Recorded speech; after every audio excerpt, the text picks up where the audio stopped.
Paul Pelletier, I want to thank you for taking part in this summit, navigating workplace bullying, finding resilience, and feeling joy even in crisis. And it is tough, but it is possible in my view.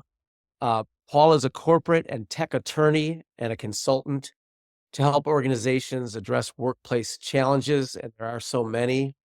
Paul's also the author of the Workplace Bullying Handbook: How to Identify, Prevent, and Stop a Workplace Bully. And Paul has dedicated his career to the issue of workplace incivility and bullying. Uh, Paul, we had a chance to meet a little over a week ago, I guess, and I'm so impressed with you. And I thank you so much for being here on a topic that I care greatly about, because you and I are both in this mostly. And I think from an introduction standpoint, because we are bully victims ourselves. So if you would, please give us a little bit more background on the work that you're doing, and then we'll talk a little bit about how you came to make this your career choice. Well, great. Thank you, Andy, first for having me and for leading this incredibly important charge to really shed light on something that we all know is everywhere. And I will reinforce it is everywhere. Bad behavior at work of all kinds is something that is global.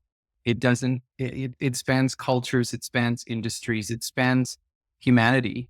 And so it is something that everyone can relate to.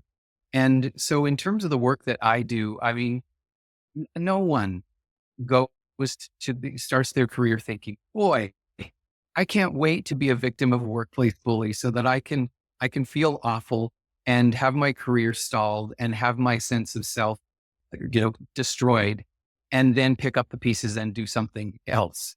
But that's where we find ourselves. And I found myself in that scenario.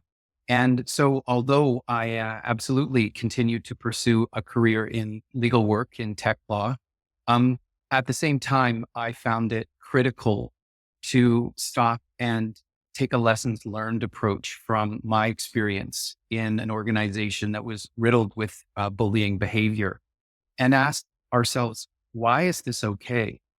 Why is this supported? And what's the messaging that isn't being heard by our leaders that might change their perspective on bullying type behavior? And so I do a combination of things. I just retired from legal practice, so I can now say I'm a recovering attorney. Ooh. Congratulations. And now I'm focused exclusively on my passion, which is really helping organizations of all types, shapes, colors, deal with their workplace culture challenges. And amongst many, workplace behavior and incivility is my focus. And it's really trying to inspire organizations to build inclusive, respectful, kind, and therefore innovative and high performing workplace cultures. Yeah. And I think you said it. It's in the interest of the organization to have a better culture. There's research that productivity goes up when you have a collaborative and cooperative workplace environment. So having said that, you were a corporate attorney. The conversations we've had, you don't strike me, that almost cliche version of the bully on the workplace and and the playground, where it's the timid kid, it's the weak kid who gets bullied. You don't come up that way to me. I certainly was never timid or shy or introverted. Yep. Um, and I don't think that's a factor. And there's so much shame in it, because it is often successful people that are contributors, hard workers, loyal. So tell me a little bit. I mean, you're a corporate attorney, highly successful in your field. So how did you come to be bullied? Well, I think you just said it, because I was a successful corporate attorney who was well liked, who was climbing up that proverbial corporate ladder, who was being promoted. Um, Unlike schoolyard bullying and what our children face, where it is the people who are timid or weak or perceived in some way as different who usually get targeted. It's the polar opposite in our organizations. And that's the crazy piece that our leaders don't understand, because we, the perceived successful, well adapted, beloved team leader type folks who care and are compassionate, we are targets because we are perceived by workplace bullies as someone that's getting in the way of their limelight, that could in fact take away their perception, as insane as this is and warped as it is, their perception of power, their perception of dominance, and their insatiable need that is a narcissistically led need to get attention, to be the person that is always the recognized. And so we get in the way. And I was exactly that. And it was one of those lessons that you never want to ever learn twice. And I worry about anyone who's going through that in terms of what it can do to your mental health, your physical health, the organization's health. The organization I came from, this was 11 years ago, that unit still hasn't recovered. And the bullying manifest itself, and how is it targeted towards you? What did the person or the mobbing group do to you? Well, it was my boss. And it's something that I have to be careful about talking about because I ended up getting legal representation and getting a settlement from the organization. So I won't go into a ton of details, but imagine, I'll just probably use a perfect metaphor or a perfect example. So I'm going to show you this. Now, you're all thinking, okay, what the heck is this? It's a little minion, the Disney Pixar created. Cute. Yeah, cute little things. Yeah. We've seen those movies, but when we see these movies, I want you to step back and ask yourself, well, how would this little guy feel given how they are treated in the movies? And so this was given to me as part of a Christmas stocking, hung on my office door, sticking very prominently out with other things, but many of them were minion based. Of course, my boss thought this was hilarious. It was a joke, and I have no sense of humor. But this was a perfect example of how warped his perception of what leaderships were supposed to do and our leadership was supposed to look like, and also how we were supposed to feel with him as our leader. And frankly, this was an enormous wake up call because I stepped back and realized a minion is a nameless, faceless servant who's only not special, no real value. The only value is because they are basically told what to do and ordered around. Yeah. And I realized when I got this, as upset as I was, that that's exactly how he looked at me. And that's exactly how he taught or treated everybody. Yeah. And the fear that people had of him, the tactics that people used to avoid him, they were nothing short of crazy. And how were we supposed to succeed in an environment that was dominated by that kind of chaos, fear, dysfunction, and just treating people with such disdain? And it's everything from eye rolling to yelling to saying the most absolutely unbelievable things about the people he was leading, trying to diminish people, trying to make people worry about whether they were going to have a job by the afternoon, all of these tactics that you're subjected to. And I was targeted because I was starting to get attention from senior vice presidents and people in higher places than he was. Yeah. And when he witnessed that was when the light switch kind of went from I'm okay with you to I need you to go away. Yeah. And let me make a point here. In my own life, I worked in television. And by my count, over let's call it a 30-year career in television, and I haven't retired just yet. I would say over 30 years, I had bullying experiences and bullying bosses in 28 of those 30 years. And so I want to talk about the physical toll that it took on you, but I also want to make a point here that I think is important, that we're not talking about, at least in my case, and I think in yours, it's not that somebody threw a stapler at my head and I was bleeding profusely. That's assault. There's laws against that. thank goodness nobody ever sexually harassed me. It's still going on. There's still laws. And it's great that there's a lot more public discourse about that and those issues. I think, at least in my view, and you've been at this a long time, we're talking about something that seems to be in many, if not most organizations, perfectly acceptable behavior as long as the person doing it is seen as a productive moneymaker.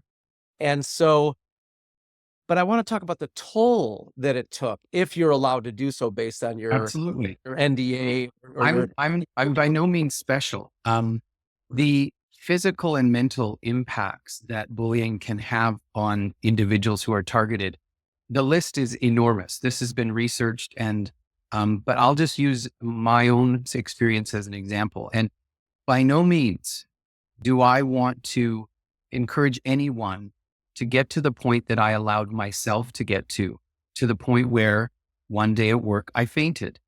And I'm a really fit, really active, really healthy person. And I'd never fainted ever in my life. And I was at work and I fainted and I woke up beside my desk and I was like, what the heck is going on? Yeah. And this was a couple months after the Minion event. And so it was March. And to make a long story short, my doctor, his office was across the street. So I called his office. I said, I need to see someone immediately. I got in, and effectively what had happened after a lot of physical diagnoses, I had lost adrenal gland function. And your adrenal gland function is there to produce adrenaline. And adrenaline is produced when our bodies are under immense stress and we've got an amygdala in our brain that stimulates the fight or flight reflex. And that amygdala has been there for 10,000 years. And it was really important when we were in cave people times and a saber-toothed tiger was in our midst and we knew we had to take action to survive. Well, that survival mechanism still exists. So I was going to work every day and I was so terrified and so stressed out that I was producing adrenaline. Yeah. And I'm supposed to be a highly functional leader of 55 people running a legal department. And I'm literally running on fumes.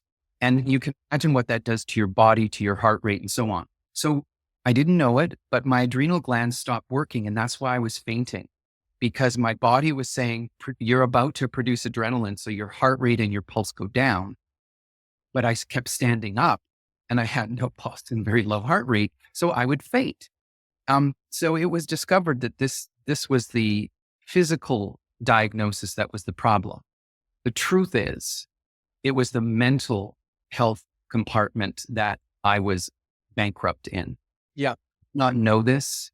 Once I was told by my doctor, you're not going back to work. You can see me now, but imagine me in that doctor's office going into that weeping where you can't breathe and you can't stop and you're literally heaving and weeping. And this is what happened. And the truth is, I never went back to that work. So just imagine, I left my office to go across the street to the doctor and I never, ever came back. Amazing. And it took me a year and a half of major psychology or psychiatry help. I was destroyed. My sense of self, my sense of purpose, it was like the floodgate opened and I was just literally barreled over and felt like when I finally got up to breathe air, I was in a different landscape, one that I didn't recognize. I didn't even know who I was for a while. It's incredible that the bullying could be so extreme, but it's so common and it could have such a deleterious effect on your health. And yet you hardly noticed it to the extent of the cause and effect. And so I have a few questions. I have so many questions for you. The first is, in my case, I couldn't digest well. I was regurgitating food. I couldn't digest. I couldn't sleep. I had the worst dreams. Oh my gosh. If I describe the dreams I had about my boss, you have no idea. Oh, yes, I do. It's another conversation. And same kind of thing. Breathing was hard, high blood pressure. And it's a little embarrassing to say, even as I'm saying it now, I'm kind of hesitant to acknowledge it. And this is part, and then I'll say the other thing You- is suicidal ideation, or worse. And so, and then of course, the shame that I felt because I wasn't handling this well, that I wasn't being tough. And so let me ask this. It sounds like you've had similar psychological Absolutely. issues. Uh, Yes. and I guess would shame be a part of it? Huh. Are you kidding? Humiliation, shame, and just a loss of sense of self are Yeah. very common in victims of workplace bullies. Careers are lost. Suicide rates are frighteningly high. Um, what people go through in terms of the post acknowledgement process, I felt I had many of the same symptoms you did. I did Yeah. not know what a full night's sleep was. I would wake Yeah. up at 2 in the morning, literally sweating. I had some pretty profoundly scary dreams that included, I'll be honest, one particular dream that kept revisiting where I was watching my boss crossing a street and getting hit by a bus and cheering. Yeah. Yeah. And like, can you just like even repeating that, I'm ashamed. Yeah. Yeah. That was what my brain was wanting. And frankly, my body was needing Yeah. because but I kept doing what we do. You Yeah. go to work and you think, I'm going to prove to him that I'm worthy. I'm going to work harder. I'm going to Oh, show up more. I'm getting I'm going to chills. do I'm getting extra. chills right now with you saying this. This is what we do. And Yeah. we can somehow prove our worth. And of course, what we fail to understand is that's not what this is about. None of that will change how the bully feels. The bully wants to take us out, literally. We are in their way, and they'll do whatever they need to grind that person down. And And usually they do leave, get ground down, and they just, with their tail between their legs, they run. and and you, I think I'd like to say, had the fortitude to look at your health and say, my health is more important than this job. But that's a very difficult thing to do for all of us. I looked at it as I loved my job in television. My job's in television. I loved it. I didn't want to give that up. I needed the salary. I Of needed to course. pay bills. And maybe paramount to this, although they're all three equally important in my life, and I'm curious your perspective and those that you consult, it was also I didn't want the bully to win. And Yes. so if I quit, uh then in most cases I had a couple female bosses that were bullies over the course of my career. So it's so hard, and my wife, just real quick, my wife works in domestic violence. She represents as an attorney domestic violence victims. And look, there's a lot of laws against that kind of behavior. Correct. It happens way too much, but it is along the spectrum. Many of the victims of domestic violence go back to the perpetrator because they need a roof over their heads or any number of reasons they're tight. And in my case, and you just said it, I wanted the boss to love me and to thank me for my hard and great work. So I just went back and tried to work harder, not a formula for dealing with a bully boss. Well, it's the only way we know how because that's worked for us historically. Yes. And so we are those people. And remember, the people who get targeted are the incredibly hardworking, diligent, committed, loyal. So it's contrary to our nature to leave or to not want to please. We're often people pleasers as well.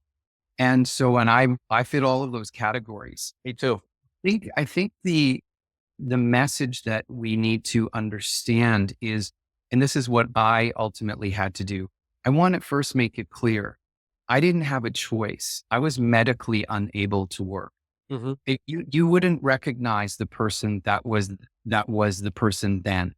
I stopped. I was full on suicidal. I stopped socializing. I stopped exercising. I was really, really seriously depressed. Yeah. I had lost my North Star.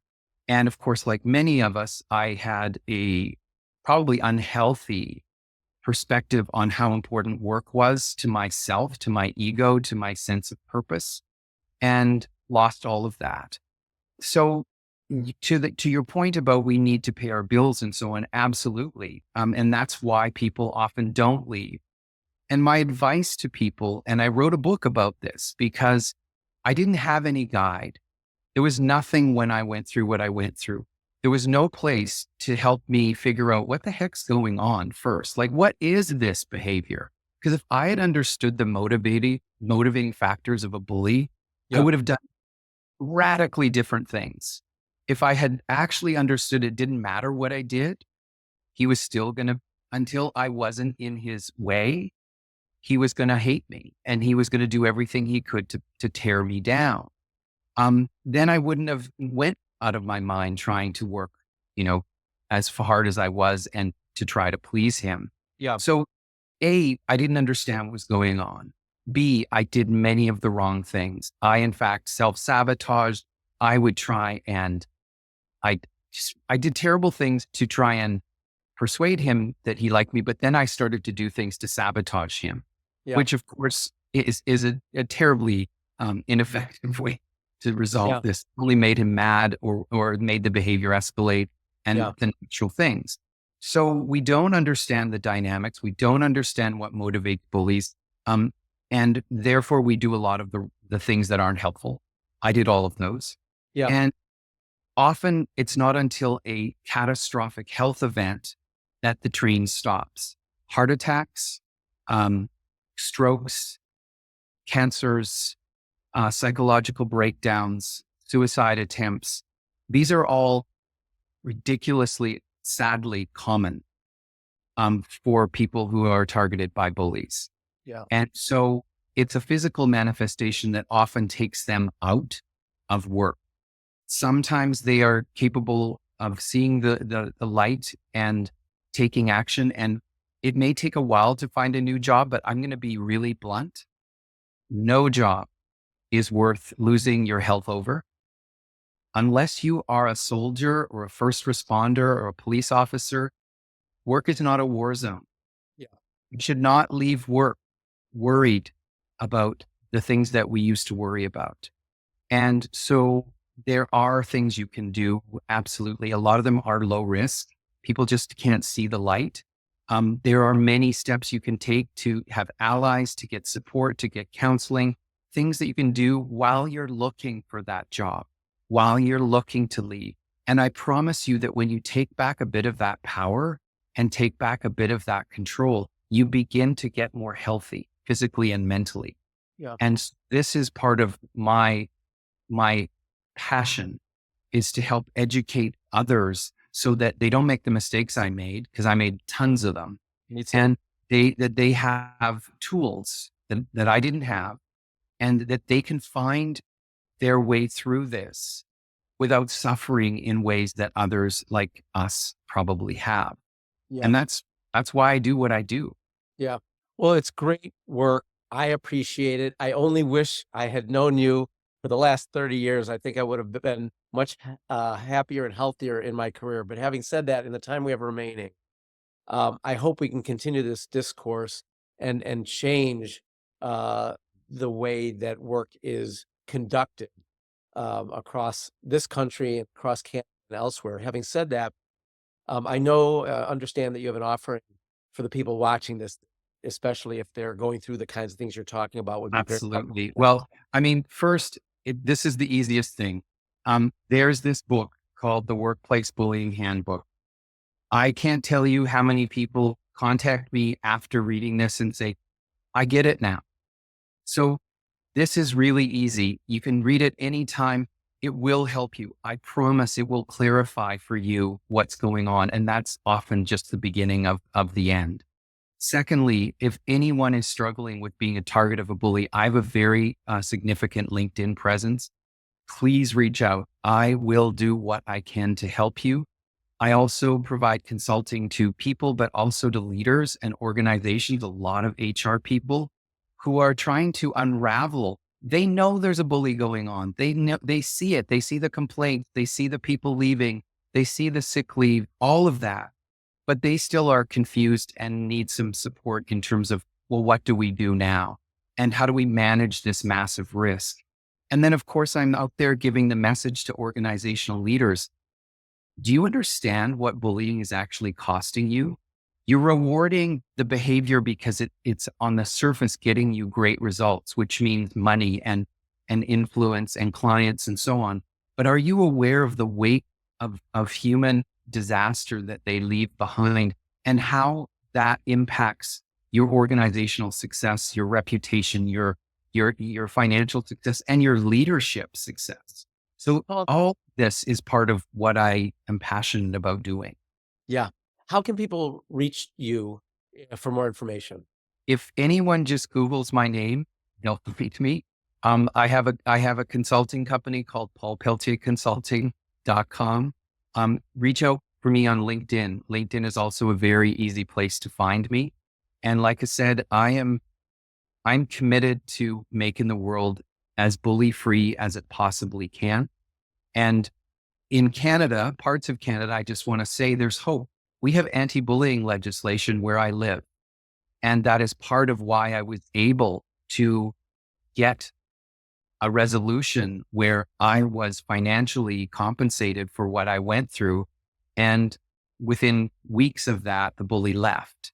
Now, that bully is still working Yeah, and still doing the same things because we keep hiring people from the organization that he's leading because they're leaving. So the behavior doesn't necessarily change, but we have to have hope.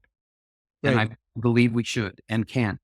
And we will, with people like you and having conversations like this.